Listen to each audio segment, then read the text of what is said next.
አንደኛ ቆሮንቶስ ምዕራፍ 13 ቁጥር 13 ላይ እንዲህ ይላል፣ እንግዲህ እምነት፣ ተስፋ፣ ፍቅር እነዚህ ሶስቱ ጸንተው ይኖራሉ፣ ከነዚህ የሚበልጠው ፍቅር ነው ይላል። እነዚህ ሶስቱ መሰረታዊ ነገሮች ናቸው። በህይወታችን ሶስት መሰረታዊ ነገሮች እምነት፣ ተስፋ፣ ፍቅር ናቸው።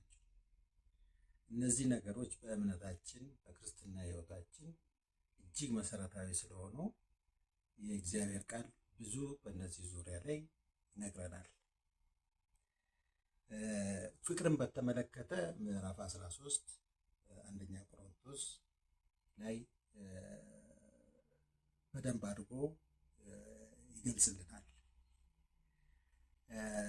ዛሬ የምንመለከተው እምነትን በተመለከተ ነው። እምነትን ዕብራውያን ምዕራፍ 11 ላይ በደንብ አድርጎ ይገልጸዋል። ዕብራውያን ምዕራፍ 11 ላይ ከ1 ጀምሮ እስከ 40 ድረስ እስከ ቁጥር 40 ድረስ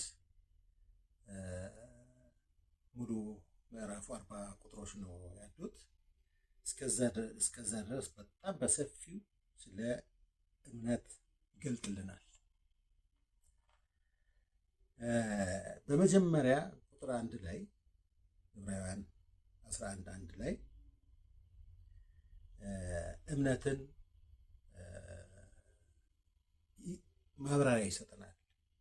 እምነት ይላል። እምነት ቁጥር 1 ላይ እምነት ተስፋ ያደረግነው ነገር እንደሚፈጸም እርግጠኛ የምንሆንበት የማናየውን ነገር እውን መሆኑን የምንረዳበት ነው። እምነት የማናየውን ነገር አምነን የምንቀበልበት፣ የማናየው ነገር እውነት እንደሆነ የምንረዳበት ማለት ነው። አባቶች በቁጥር 2 ላይ አባቶች የተመሰከረላቸው በዚሁ ነው። በዚህ በእምነታቸው ነው አባቶች የተመሰከረላቸው። ዓለማት በእግዚአብሔር ቃል እንደተፈጠሩ በእምነት እንረዳለን። ዓለማት በእግዚአብሔር ቃል እንደተፈጠሩ፣ ያልነበረ ነገር የነበረ እንደሆነ፣ ግዑዝ ነገር ማቴሪያል ነገር ምንም ካልሆነ ነገር ከባዶ ነገር እንደተሰራ በእምነት እንረዳለን። ጌታ ይህን ያደርጋል፣ ይህን ይችላል፣ ይህንንም ደግሞ አድርጓል። በዚህ በእምነት እንረዳለን።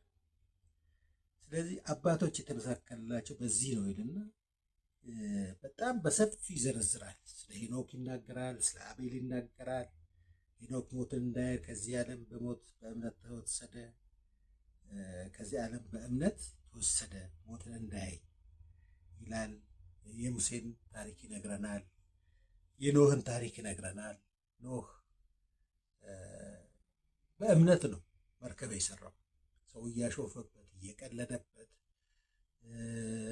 ምንም በሌለበት ምንም ውሃ በሌለበት ቦታ ይህንን ያክል መርከብ እንዴት ሰራ እየተባለ እየተቀለደበት እንደ ሞኝ ተቆጥሮ፣ እሱ ግን በእምነት መርከብ ሰራ። እሱ ተረፈ፣ ቤተሰቦቹ ተረፉ፣ እንስሳት ሁሉ ተረፉ። የዱርና የቤት እንስሳት ሁሉ ተረፉ ከጥፋት ውሃ። ኖህ በእምነት ይህንን አደረገ።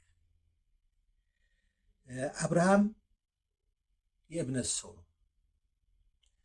በእምነት ሂድ ሲባል የሚሄድ፣ በእምነት አድርግ የተባለውን ነገር ሁሉ የሚያደርግ፣ በእምነት ልጅህን መስዋዕት አድርገህ ስጥ ሲባል የሚያደርግ፣ ለማድረግ ወደኋላ የማይል አምላክን የሚያምን እጅግ ታላቅ የእምነት ሰው ነው አብርሃም። ልጁን ሊሰዋ የነበረው ከሞት እንኳን እግዚአብሔር ያስነሳዋል ብሎ ስላለ ነው ይላል እዚህ መጽሐፍ ላይ። እና እምነት እጅግ በብዙ ነገር ይገልጣል። ከእሳት የተረፉት እስራኤላውያን ሲድራቅ፣ ሚሳቅ፣ አብደናጎ ከእሳት ተርፈዋል። ባያድነንም እንኳን እኛ ለሌላ አንሰግድም ከአምላካችን በስተቀር ብለው ወደ እሳት ጨክነው በእምነት ገቡ። እሳቱ ኃይል አጣ በእነርሱ።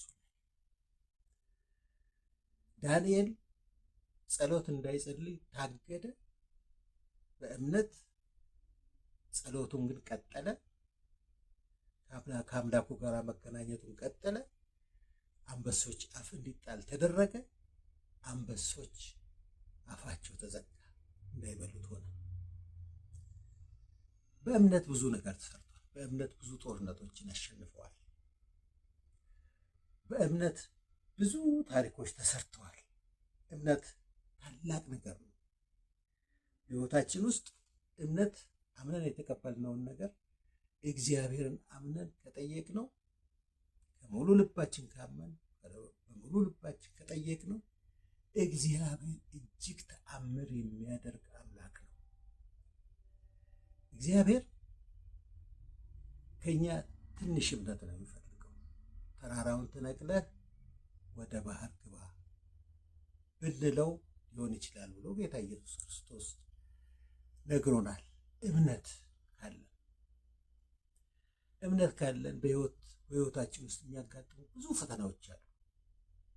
በእምነት በእግዚአብሔር ፊት ከቀረብን፣ በእግዚአብሔር ፊት በእምነት ጥያቄያችንን ካቀረብን፣ እግዚአብሔር ደግሞ ለእሱ ማናቸውም ነገር ቀላል ነው።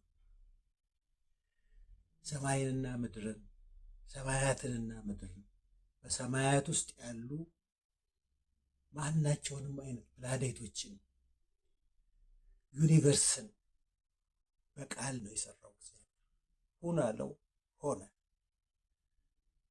እግዚአብሔር ይህን ያህል ታላቅ አምላክ ነው።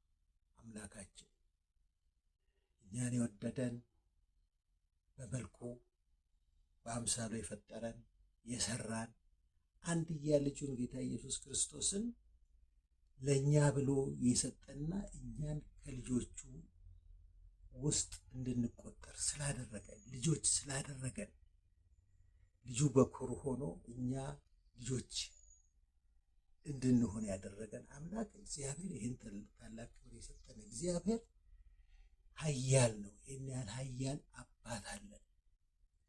ይህን ኃያል አባታችን ልንለው የምንችለው በአንድያ ልጁ በጌታ በኢየሱስ ክርስቶስ ስናምንና ስንቀበል፣ መዳን በእርሱ ብቻ እንደሆነ ስንረዳ ብቻ ነው። እግዚአብሔር ቃል ይህን ይለናል። እውነታው ይሄ ሁሉም የሰው ልጅ ሊረዳው የሚገባ እውነታ አንድና አንድ ወደ እግዚአብሔር መንግስት መግቢያ፣ ዘላለማዊ ሕይወት ማግኛ ብቸኛው መንገድ ጌታ ኢየሱስ ክርስቶስ ብቻ ነው። በጌታ በኢየሱስ ክርስቶስ በኩል ወደ ጌታችን ወደ አምላካችን መንግስት እንገባለን። በሱ በኩል እንጸድቃለን። ጽድቅ በእርሱ ነው። ፈራጅ ጌታ ኢየሱስ ክርስቶስ ነው። ፈራጅ ጌታ ኢየሱስ ክርስቶስ ነው። እግዚአብሔር በማንም አይፈርድም። ፍርድን ለልጁ አሳልፎ ሰጥቷል። ስለዚህ የሚያድነን የሚኮንነን ጌታ ኢየሱስ ክርስቶስ ነው። በሱ ካመን የዘላለም ሕይወትን እናገኛለን። ወገኖቼ የጌታን መንግስት እንከተል፣ እንቀበል። ጌታን እንቀበል። በጌታ በኢየሱስ ክርስቶስ ካመን የዘላለም ሕይወት እናገኛለን። ይህንን የሰው ልጆች ሁሉ ሊሰሙትና ሊረዱት፣ በአእምሯቸው ሊያሰላስሉት፣ እጅግ ሊያሰላስሉት የሚገባ ነገር ነው። ጌታ ኢየሱስ ክርስቶስ ወደ ዓለም ሁሉ ሄዱ፣ ወንጌልን ስበኩ ብሎ ነግሮናል። ይህንን ነው እንድንነገር ለሁላችን የተነገረን። ይህንን አስተላልፈንላችኋል። ጌታን ተቀብላችሁ የዘላለማዊ ሕይወትን ተወርሱ ዘንድ በጌታ ፍቅር ጠይቃችኋለሁ። ተባረኩልኝ። አሜን።